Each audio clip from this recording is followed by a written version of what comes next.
Welcome to Facing the Nation for July 2024. July 26th, sorry, 2024. Welcome to Facing the Nation. As it's customary, welcome to the program. And it's time that you call up a neighbor, call up a friend, and let them know that Facing the Nation is on. And like every program today, you do not want to miss the show. Tell them to join on our Facebook platform, the People's National Congress Reform page on Facebook, the APNUFC page on Facebook, the People's National Congress Reform page on YouTube, and of course on Channel 6 on your local TV channel. Welcome again. Today, without any further ado, usually when we start talking, we run out of time so quickly. So I want to introduce my guest for today. He is no stranger to television, to programs, to these platforms, but it is the first time I'm having him on Facing the Nation.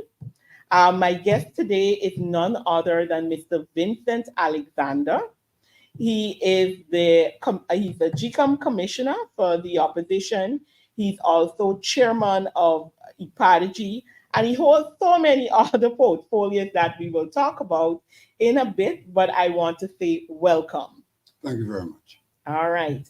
As you know, viewers, once I have a new or I'm interviewing someone for the first time, I always want to give you an opportunity to know that person a little. A lot of the times we see persons on television, we hear of all their portfolios and all these things, but just to give you a sense of, the more personal or in some cases softer side of that individual. Mr. Alexander, I we would like to know, what area did you grow up in, or where were you born in terms of, our regions, etc., and what was it like in that time? Well, actually, I was born in 56 Russell Street, Charlestown. Okay, Georgetown. Homeborn, Mhm. not hospital, homeborn. Mhm. Though we didn't stay very long there, we moved subsequently to Ben Street, Mhm. a place called, part of the place called Pakudam.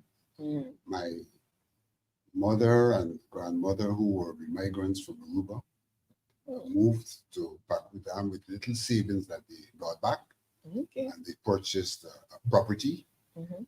which we still own. They Okay. purchased a property which we still own.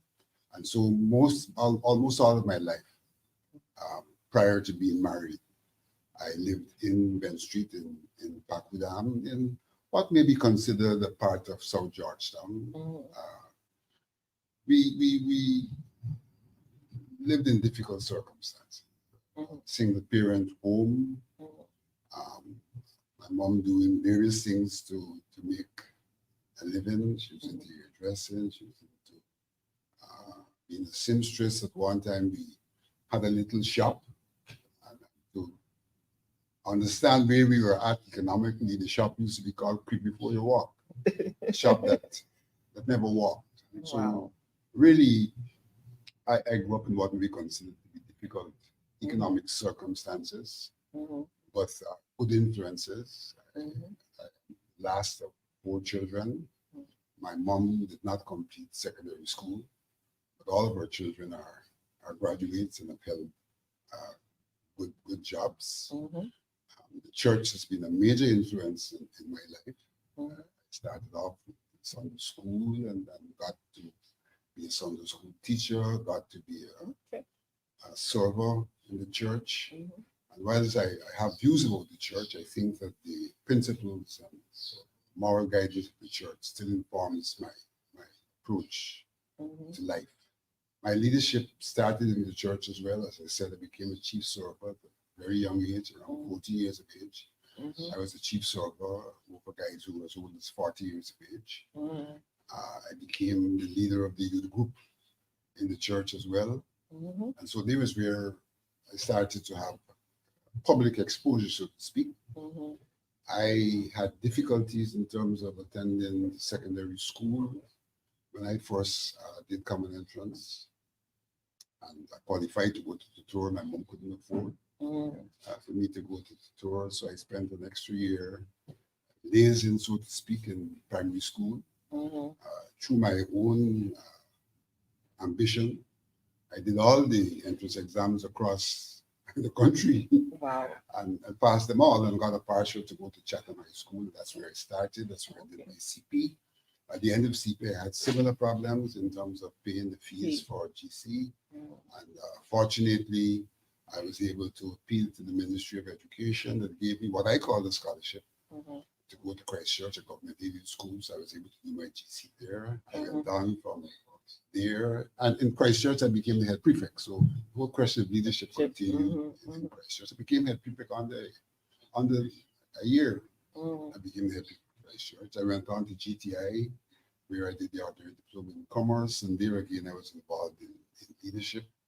By then, I had joined the Young Socialist movement. I was encouraged by a friend to join. And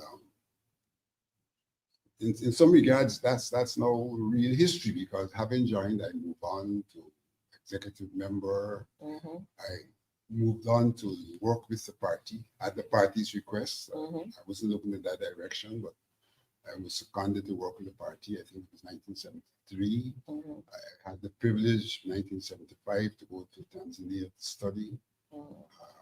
Did fairly well there in Tanzania. Came back home, served as a YSM national chairperson, then went on again to study in Moscow and came back home. And all the time I've been associated in this regard. The party. 1994, I became the party's vice chairperson. I think I demitted that somewhere around 2001. I demitted that position.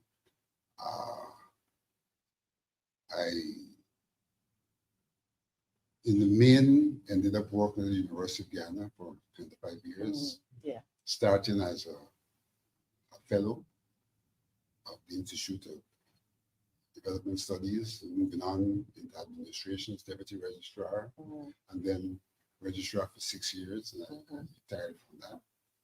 I've been involved in non-governmental organizations along with all of this. I chaired GRPA at one time. I still the chairman of the Borden Foundation, the chairman of the Padre G, so I've been involved in public life quite a bit. Having retired in 2014, my involvement essentially has been giving back to the community through these organizations, as much as I still serve on GCOM as a commissioner. I served in Parliament, I served in the Constitutional Reform Commission, I'm renominated to serve in the new commission, and that's been my life. A poor, humble guy who, through guidance of my mother, examples of my sisters and brother, I've been able to climb the ladder through education, through commitment in education. All right. You pretty much lead up to my second question. You talked about all the positions from a very young age that, you started getting into leadership, etc. But was there, in terms of getting into the full representation of people or politics, so to speak, in that time that you were, was there something in particular, maybe from childhood or someone who inspired you to get involved in the representation of people? Well, my involvement with the YSM, in fact, it's funny. It wasn't my aspiration. It wasn't the direction I was going in. I was more inclined towards involvement with the church and sports. I actually played basketball. I actually also was an official in the Basketball Federation and I managed the basketball team and things like that. But there was a friend of mine when I was the head prefect of Christchurch, when I did a vote of thanks function at the school where we had done some self-help. My friend said to me, Vincent, I've heard you make presentations, and I think you do very well in politics. It's unfortunate that politics is defined that way, but that's what he said to me. And he insisted I should join the YSM. So that is what led me to the YSM. I don't think I'm naturally a political person in the sense of being power-oriented, so to Mhm. speak. But he invited me and I joined the YSM. And almost from the very inception, the comrades in the YSM said to me, well, we'd like you to be a chairperson of the group. Mhm. And to a large extent, Mhm. the positions I've held in organizations, not positions I've aspired to, so to speak. Mhm. It's, membership have always said to me, I think Please I can do. serve. And I have been responsive up to a point. I've become unresponsive now. Because people call upon me to get back into politics, but I'm unresponsive to that. Okay, you have hung up that glove. Certainly not seeking political office. All right, thank you so much. Um, so we can now get into what some of the things that I want us to talk about today. What we see there, I'll start from the beginning because a lot of persons know about the conversation in terms of Jaglio pointing fingers about Padici, and then we had the situation where he claimed that about 500 million was misappropriated, and he can prove it, which we know nothing ever came about. Just on the heels of that, of course, what we saw them doing is trying to take funds basically away from hepatology in that sense. Let's talk about that phase first. Let me say this, that Ipadagy is a product of the International Decade for the People of African Descent, a decade which has been declared by the United Nations. So that when you talk about Ipadagy in terms of our mandate and what we intend to do, it's not self-serving. It's the people of African descent across the globe who over time have argued the case of the people of African descent, and coming out of the conference, the Durban conference, we saw a progression towards the United Nations declaring the decade in 2013. That decade, I must say, the government of Guyana, which that time was the PVP regime, signed on to the decade, saying yes, they believe there's a need for a decade for people of African descent. And so they signed on to that. Mhm. In the Guyana situation, in 2017, President Granger, addressing the Coffee 250 Forum, said to the forum that he had noticed that the people of African descent had not themselves been incorporated in any way to actively pursue the goals of the decade. Mhm. And he gave that wide forum a mandate. Coffee Mhm. 250 Forum is a forum where any person, and particularly people of African descent, are invited to discuss the state Mhm. of the African community on an annual basis. Mhm. So this is not some small group of people. Correct. It's a forum that is open, Mhm. and they have hundreds of people who would normally come and be sitting and discuss. And what the president said, Mhm. you guys need to do something about the decade. Mhm. It is against that background that I went back to Coffee 250 and said to them, this pronouncement was made at your forum. Mhm. And so you need to give some leadership. But this cannot be about Coffee 250. It has to be about the wider African Guyanese community. Mhm. And so what we decided to do was to call upon the known African Guyanese organizations. Mhm. At that time, we called upon 17 organizations, Mhm. and we sat for a 1 year meeting continuously on Wednesdays at Critchlow to plot the way forward for the Mhm. African Guyanese community for the decade. Mhm. So that this really is about the community and not about any cabal, as people attempt to say. Correct. 17 organizations sat, and I recall that it was December 2017. By then, we were 37 organizations. We Mhm. met at the Racket Center, and I was unanimously asked to be the chairperson of what had then emerged as IPADG, International Decade of People of African Descent Assembly. That word assembly is Yes. critical. Assembly Guyana.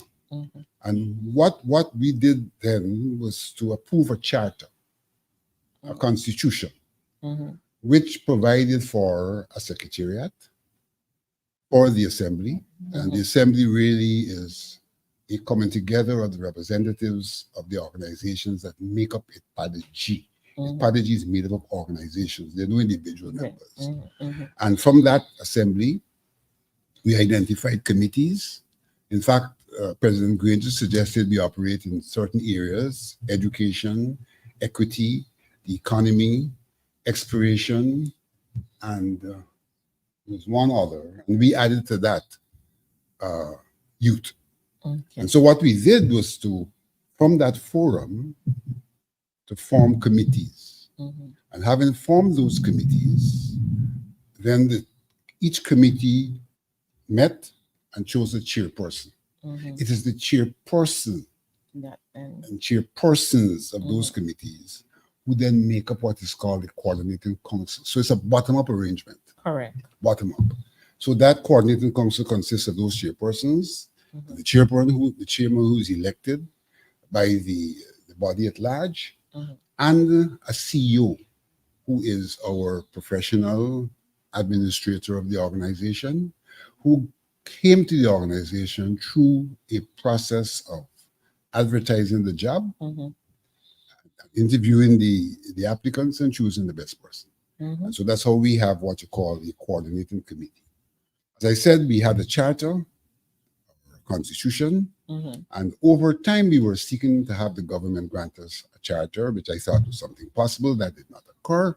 We then moved to become incorporated as a not-for-profit organization, not-for-profit company. And we need to emphasize that. We became incorporated, and what essentially incorporation meant for us was to get a legal corpus. It didn't change anything else. It is the same structure that we worked on over one year, the same structure, the same body of people who are called the board, are the same people who are the elected members of the coordinating council. So there's a distortion by some malicious people that because we are incorporated, there's some board that has hijacked the organization. That is far from true. IPADG continues to be an assembly where our decisions are essentially made in assembly, and that is a gathering of all of the organizations, like a company. So the organizations are, in a sense, the members of the company. But there are no shares. Nobody has shares. It's a non-for-profit form of organization. And so we looked at the mandate of the UN and recognized that the mandate really said that the people of African descent have historically been disadvantaged by institutional arrangements and by legal arrangements, and that there's a need for the world at large, for the communities, for the countries, and for the individuals to work themselves out of that situation where we are disadvantaged by virtue of historical, institutional, and legal arrangements. Now, this confuses people. What do they mean by disadvantaged by institutional arrangements? Well, the theme of the decade is recognition, justice, and development.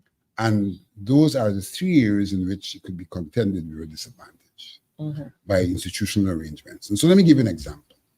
If you have a school system that does not teach, in our instance, Guyanese history, starting with the teaching of the history of our ancestors, African history, then what has happened coming down from slavery? We have not been given the kind of informational base to even know ourselves. And so the first issue is one of self-recognition. Theme of the decade, recognition, self-recognition. So that is a problem in our educational system. And that's what may be referred to as institutional arrangement. So our education system needs to address the question of teaching Guyanese history with the African Guyanese involvement so as to lend to the people themselves having self-recognition and to lend to the rest of the community, the other ethnic groups, being able to recognize the people of African descent. So that's just one example. We can also speak about, for example, the question of the police force. We know that prior to emancipation, there was no police force in Guyana. And we know that when emancipation came along, a police force was created, and it was really created as a mechanism to control the people of African descent. And the character of that force has not necessarily changed. And so when we talk about institutional arrangements, we're talking about how can we now address the question of a police force, among other things, that affect the lives of the people of African descent. We know, for example, that in terms of institutional arrangements, after emancipation, the Portuguese were given license to trade, and people of African descent were literally prohibited from trading. So developing a culture of commerce, the state almost forced us not to develop a culture of commerce. And so here again, you see we lagged behind because then we were not given the opportunity from the get-go to be involved in economic activities the way other groups were given the get-go. And so we were disadvantaged. And so there need to be some kind of equitable arrangement to allow us to catch up. And what we need to understand is that we suffered not only from those material things, but the things have a psychological impact on the way we were made to see life, the way we were made to approach life. And therefore, from an educational perspective, that too has to be remedied. So there's a lot to be remedied in terms of the people of African descent, how they have been positioned in society by historical circumstances and by states that essentially were oppressive to the people of African descent. We are not juxtaposing ourselves to others. We are juxtaposing ourselves to freedom, to the justice, to recognition, and to development. And so Ipadaji sat and we embarked on a process of crafting a strategic plan. What do we do in the 10 years? In fact, we started really in 2018 for all intents and purposes, December 2017. What do we do in these years that were left in the decade to work towards ensuring the recognition, justice, and development of the people of African descent? And we came up with the idea that one, we needed a permanent secretariat to do the real work in some regards, and that the work we needed to do was empowerment of people. A lot of work has to be done in terms of the mindset on one hand, and the empowerment, giving people the feeling that they can do things, the skills to do things. So we didn't run off there sharing out money to people saying, go and do a project A and do a project B. Because if you do project A and you do project B, and the environment, which is the problem, hasn't changed, those projects will not fructify in terms of solving the problems the decade was intended to solve. So we established a secretariat. We had a strategic plan.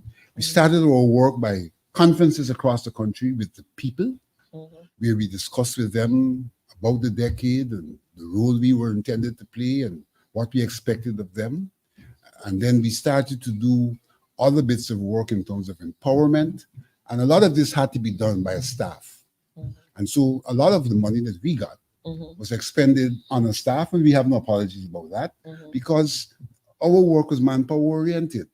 If you're going to go and work in communities to empower people, to help them to develop projects, it is manpower that has to do that. And so that is where we did the major work in the first instance.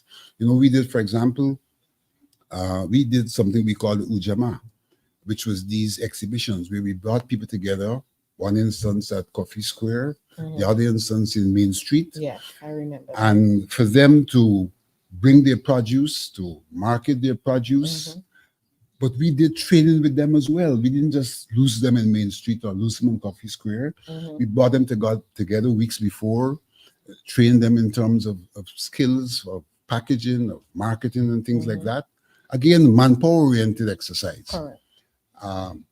We did work with people in terms of how they get involved in food processing, how they get involved in processing of products. And out of that emerged the Mocha Market Day, for example, where people could now come with things like ham made from chicken that we trained them to do using skilled persons and institutions. So we were really embarking on an exercise of uplifting the people of African descent. But that upliftment required the state, because a lot of institutional arrangements, the whole historical problems of Black people being able to access funds, the historical problems of our back dams not having proper drainage and irrigation, those were issues that had to be addressed by the state.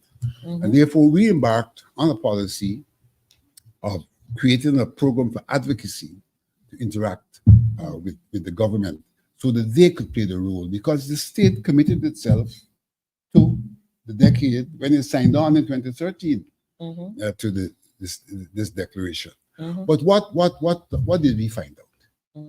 We found out that once the People's Progressive Party came into government, the disposition to the decade is a distorted disposition. Why do I say that? I have explained to you the things we think need to be done. Yeah. The position of the People's Progressive Party is that those things don't need to be done.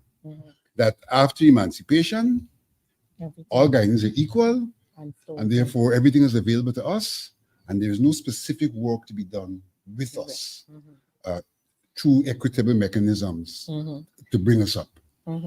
And so immediately that led to, in a sense, to loggerheads. The loggerheads, they were not accommodating to what we wanted to do. We sought to have meetings with the president to discuss this matter.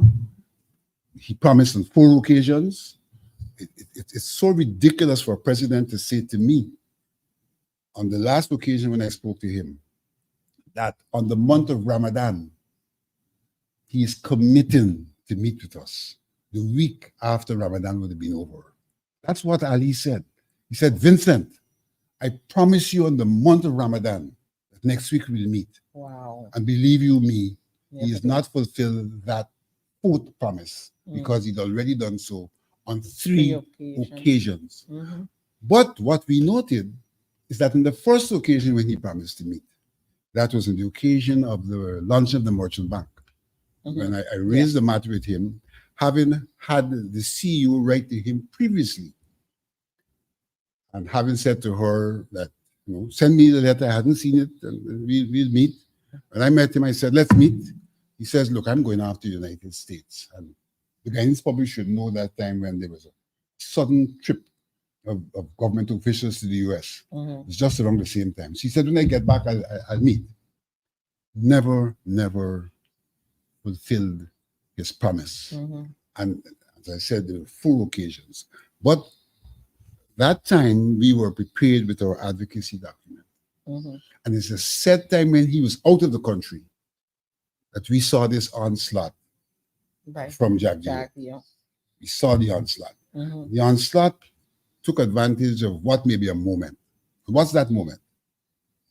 As I said, the PADG is a conglomeration of African Guidance organizations. We had Coffee 250, which was having one of their annual conferences, State of the Nation conferences, State of the African Guyanese. And they chose the topic, Apartheid, the emerging state. The emerging state. Jagdeo chose that moment and went after us, claiming that the government was funding Padeji and that Padeji was getting involved in this anti-government activity. We were not the holders of that conference. What we simply did was to facilitate an advertisement on our Facebook page and on our website for the conference. So in fact, what we were doing was providing a service to the people to whom he said we don't provide the service, because we were giving them the service of advertisement. Went after us, accused us of impropriety.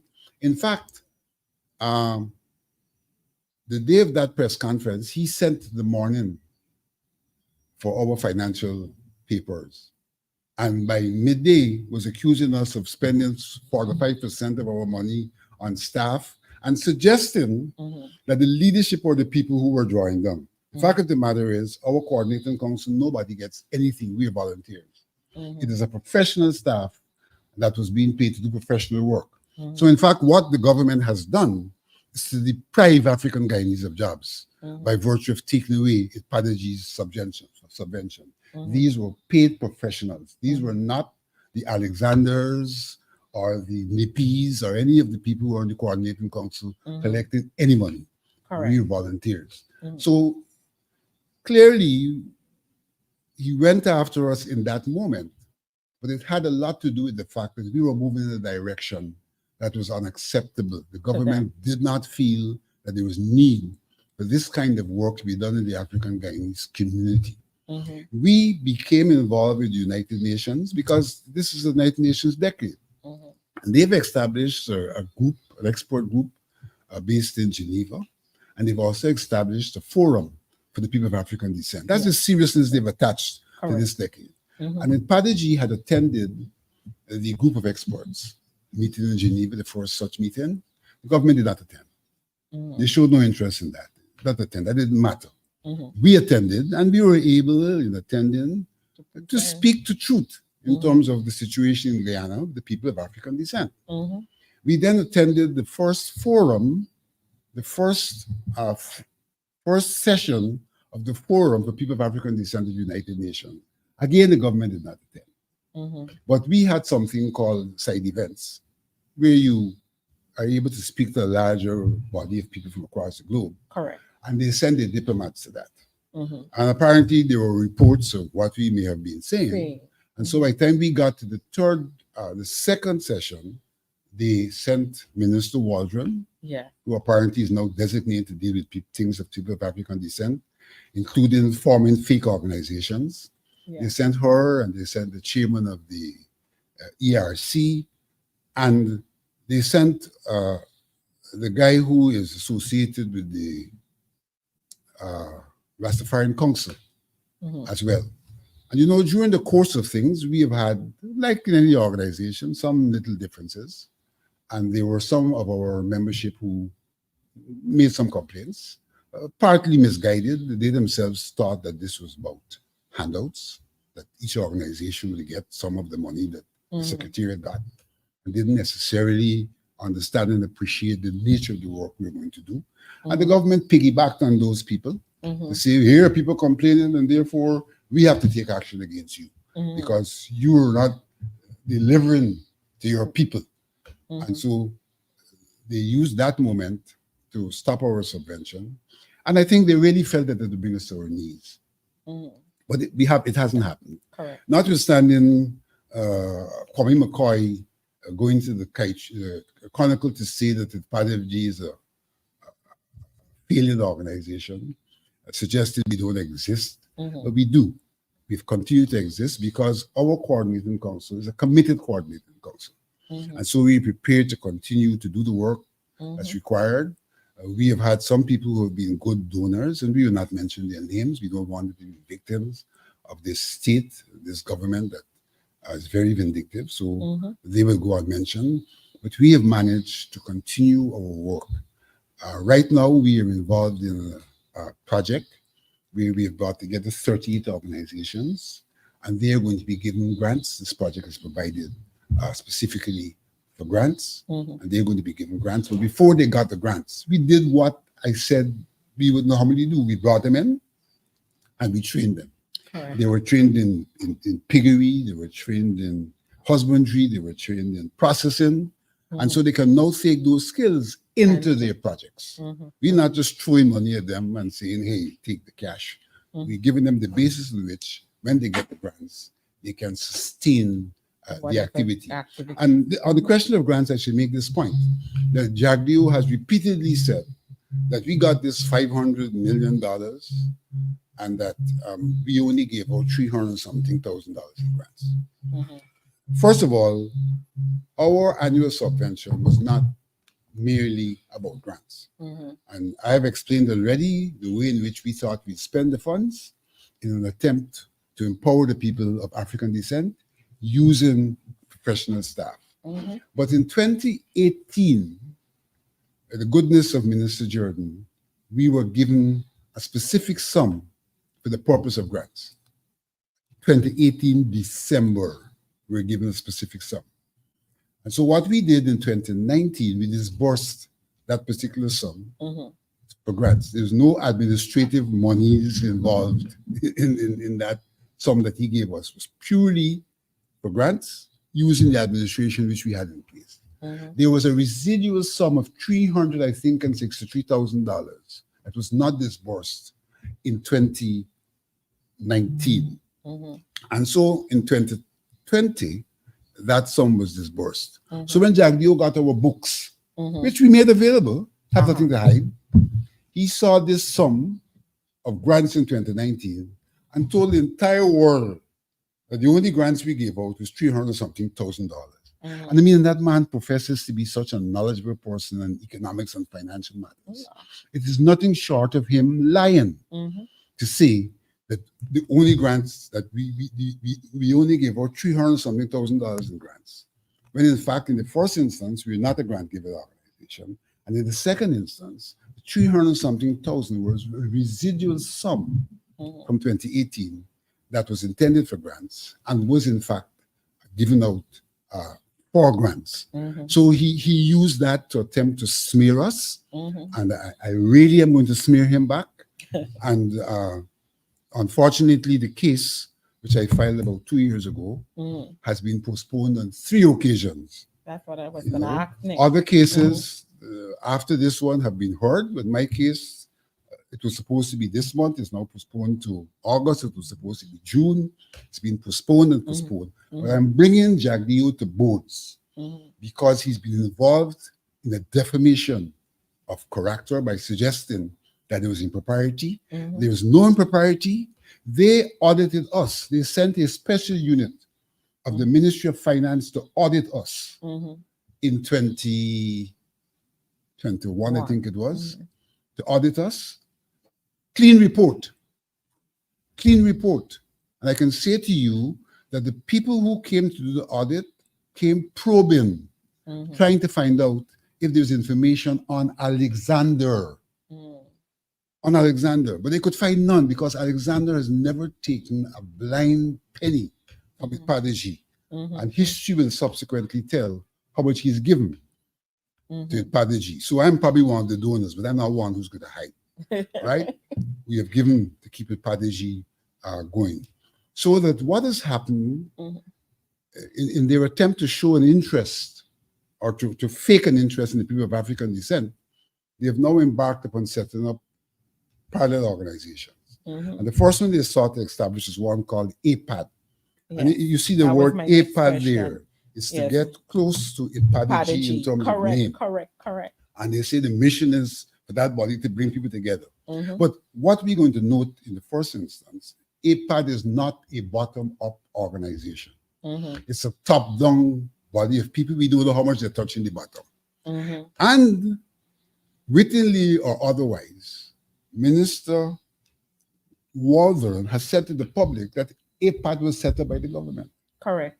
Set up by the government, funded by the government, and intended to distract the people of African descent by giving these, what I will call handouts, literally giving people handouts.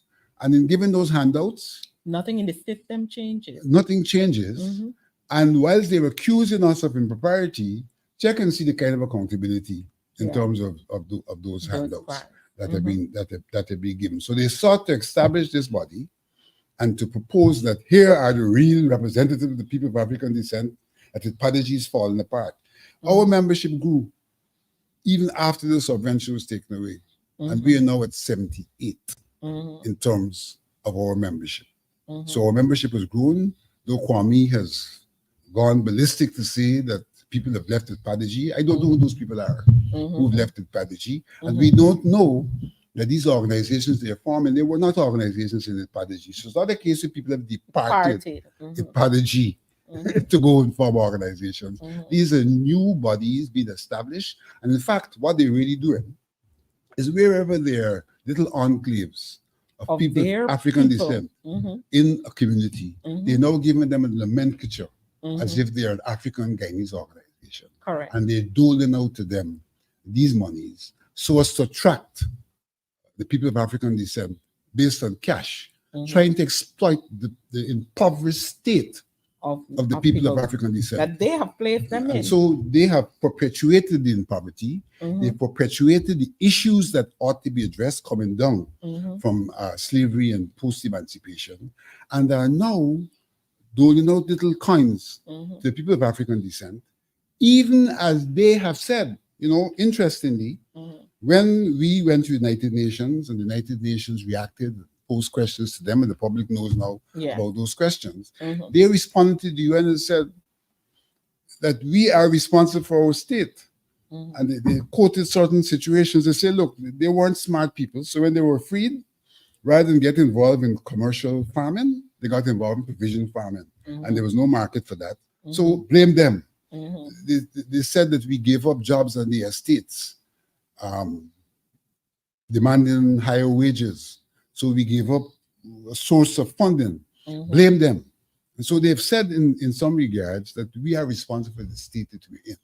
But even while they say we're responsible for the state that we're in, which is an admission that we're in some state, they've also said there's no state that requires the action of the state. And you won't believe African Guyanese minister on a program with Freddie Kissoud repeated that the problem with black people is their own problem, the state that they're in.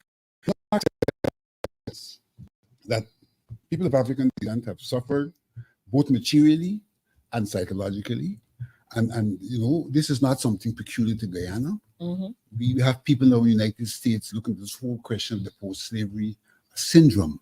Correct. It's like going to war and being affected psychologically. And that is a reality of the people of African descent. Let me give you an example. And these examples are not that easily recognized. The people of African descent, when faced with low wages on the estates and demand for higher wages, were forced off of the estates by them bringing the indenture. We formed the villages. We sought to be involved in agriculture. We were flooded out. Therefore, our entrepreneurial endeavors, the state came against us in those entrepreneurial endeavors. So inherently, we were entrepreneurs. We then went to the public service, the police, and the army, and things like that, for stable source of income. Now, that's a psychological transformation taking place. Correct. And so, if you see people of African descent not being very entrepreneurial, but gravitating towards the public sector, spirit has been killed. It has to do with the evolution of their psychological state based on the actions taken against them. And so that we need to redress. But we are in a state where redressing that says, hey, y'all dominating the public service, you need to give away to other people because everybody's entitled to work in the public service. We didn't get to the public service because we simply want to get to the public service. The actions of the state and the plantation owners and the oppression force us in that direction. And if we are to move out of that direction, then you have to undo the things that forced us. You have to undo the whole issue of our farmlands being flooded. Let them now be irrigated. Correct. And that's the kind of action the decade calls for. I remember, I do believe Ipadaji was one of the persons who helped as well, even pushed a program that did not just benefit African communities, but the RAID program, which was done for communities that had farmland in the back end, and equipment was then provided to those areas like Ithaca, etc., and it would have covered certain areas. And what I personally know, because I went into Ithaca and I did some interviews, I even went into the farmlands to see what was happening.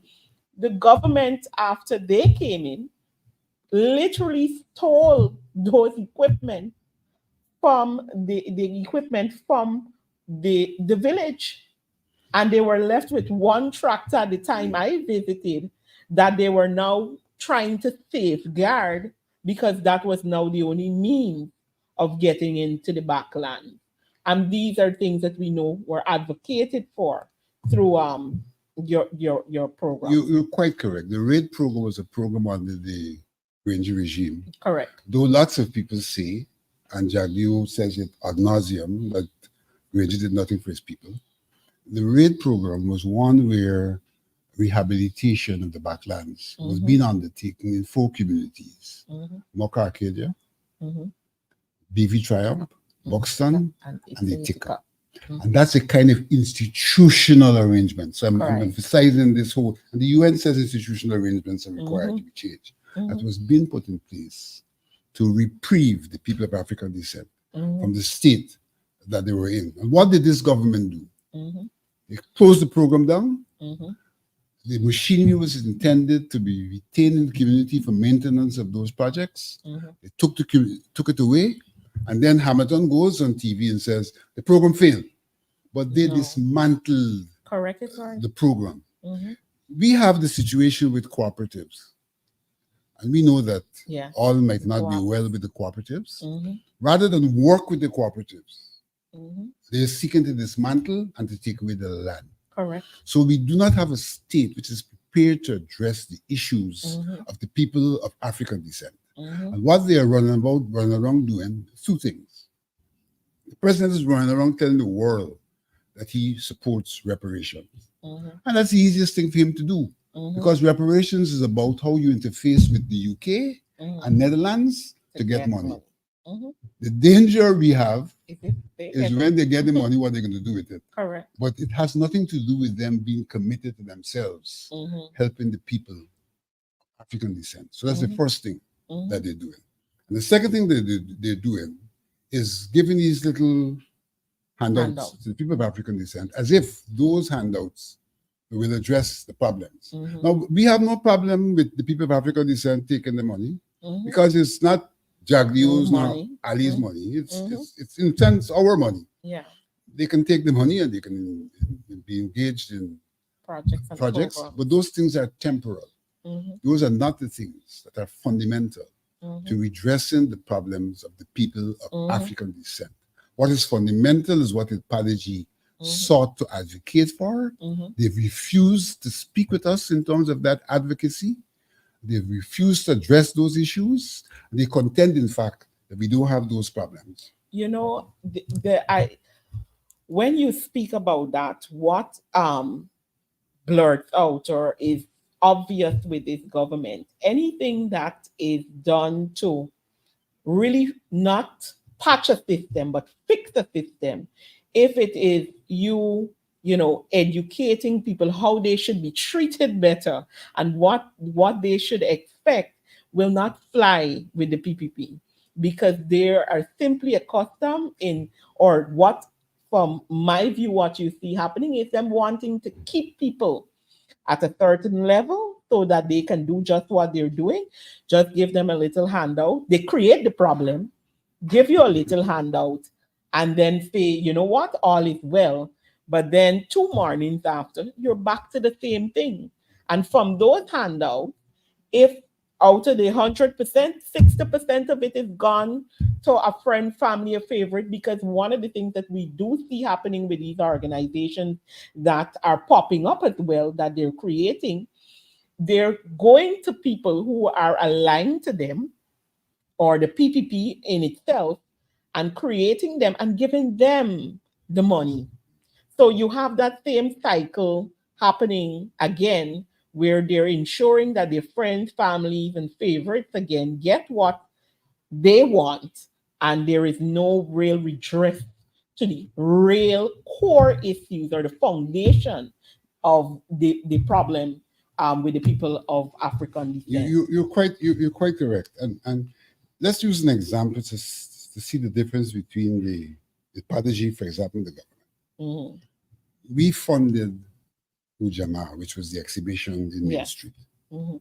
We can tell you how much we spent for that exhibition. Mhm. And we can say to you, if you take a similar exhibition funded by the government, that they would Different thing. expend probably 10 times more Mhm. with nothing better than what we did. Mhm. And so you see the whole issue of the sincerity of the government when they speak about us and the way we spend Mhm. funds. We will have prudently spent the funds in the interests of the people. Mhm. They would do something probably similar, all these expos, Mhm. but check the amount of money Mhm. that is spent and the comparative expenditure to our activities. Mhm. And ask yourselves, where has this money gone? Mhm. Where has this money gone? So there's that problem. The second problem is that they want to maintain the system. Mhm. And the system is not pro poor. So Mhm. this is not about people of African descent alone. Mhm. The system is not pro poor. You look at the budget and you will see the Mhm. system is not pro poor. Mhm. What we are arguing for among the poor is the peculiarities Mhm. related to the people of African descent. We are not saying that the other people mustn't be looked after. Mhm. Everyone needs to be looked after. In fact, our government, in this multicultural, multi-ethnic society, needs to identify the state of each of the ethnic Ethnic groups. groups. Mhm. And it so happens in our country, the ethnic groups are even geographic. Mhm. Identify the state of those ethnic groups and to address the issues that have affected them historically.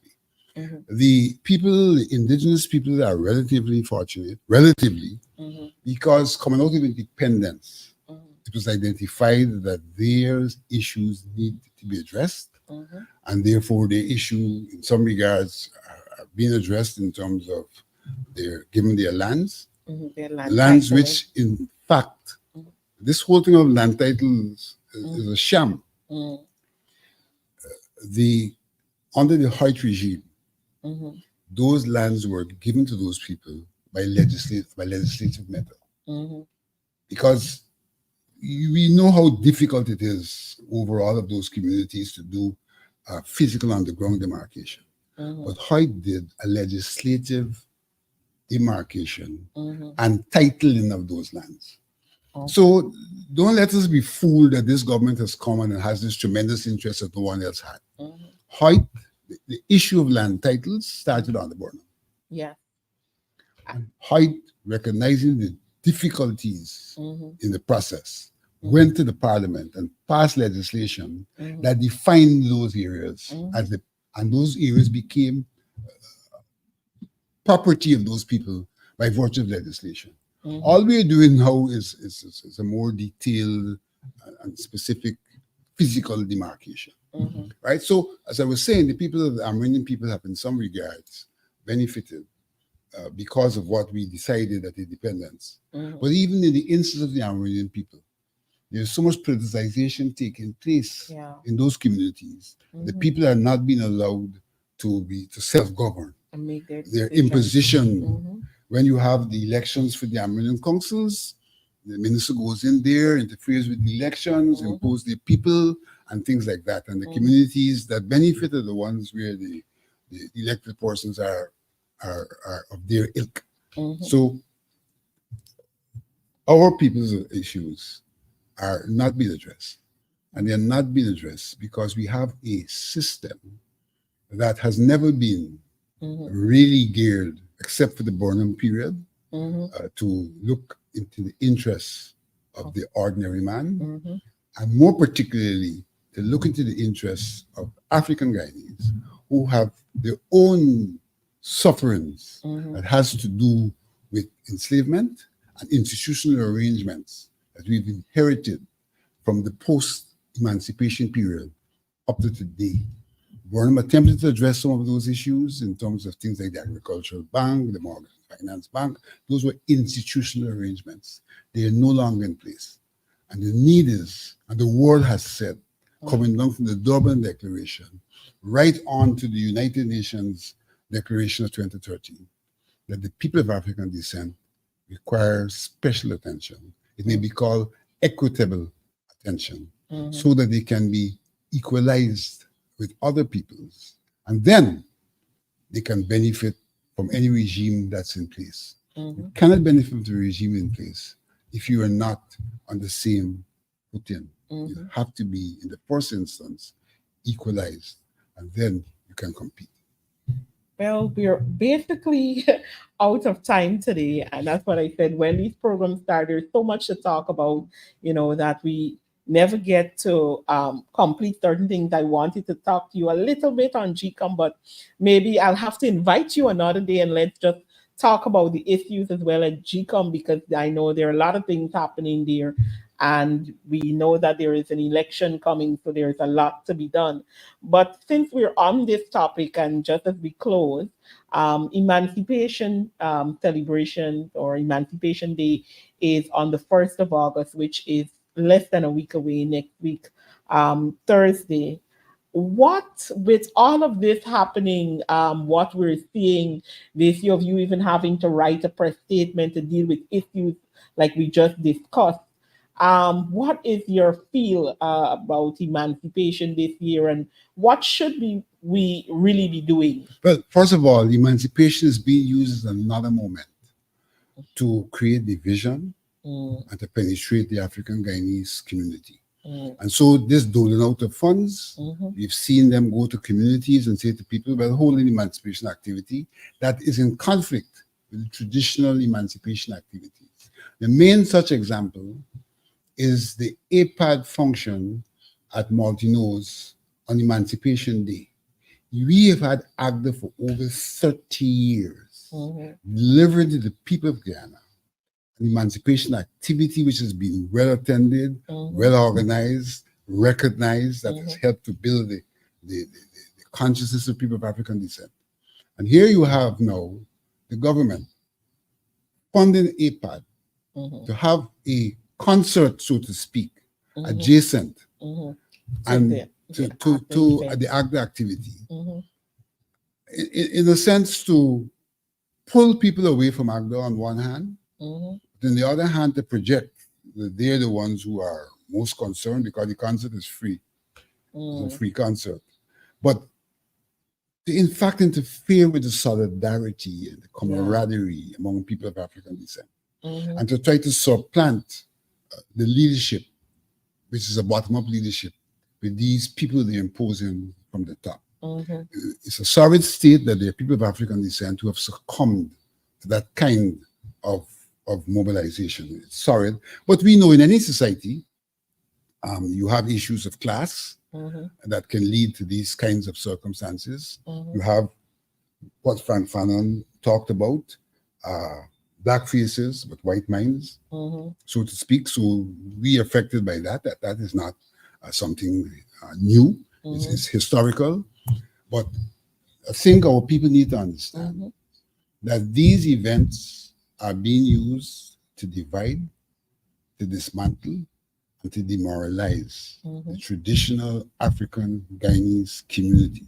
And that even if we have differences, we should be able among ourselves to confront those differences and not allow people like Kwame McCoy and Minister Onich and her real backer, whose name I would not mention, to run around the country sharing out what are relevantly pittances. They're pittances. When you consider what they're getting, and you look what a village gets when they're doing aqua farming, how people are literally given capital base to do aqua farming as individuals in communities other than African Guyanese communities. And you can see them encouraging us to get involved in so-called cultural activities that do not impact the economic well-being of our people. And we know economics is the foundation. They're not doing things to impact, though they're sharing out some money. It's not impacting our economic well-being. It's to get us dancing and dancing, whilst others concretize their economic dominance in our society. So let us celebrate emancipation as an understanding of where we've come from, but also as an understanding of where we want to go, and to help us to get the kind of consciousness that will allow us to address and demand that institutional arrangements and legal frameworks be addressed to give us an environment in which we could recover from the psychological trauma, we can recover from the economic this economic disadvantage state, and be able to participate in this country on equal footing with all others. We do not have a problem with others. We have a problem with the government and an oligarchy that is seeking to suppress all in the interests of big business, and more specifically, suppress the people of African descent who have peculiar circumstances that require attention. Thank you very, very much, Mr. Alexander. I must say, I was watching at the comments of, as well. A lot of people did not understand some of what you explained today. So I want to thank you for bringing clarity on some of these issues, and we must sit and chat again. Thank you for joining Faith in the Nation. Thank you very much for having me. All right. Thank you to my viewers as well for joining today's program. And of course, join me next week, same time, same place, as we discuss other issues and keep you informed. I hope you do have a wonderful, wonderful weekend.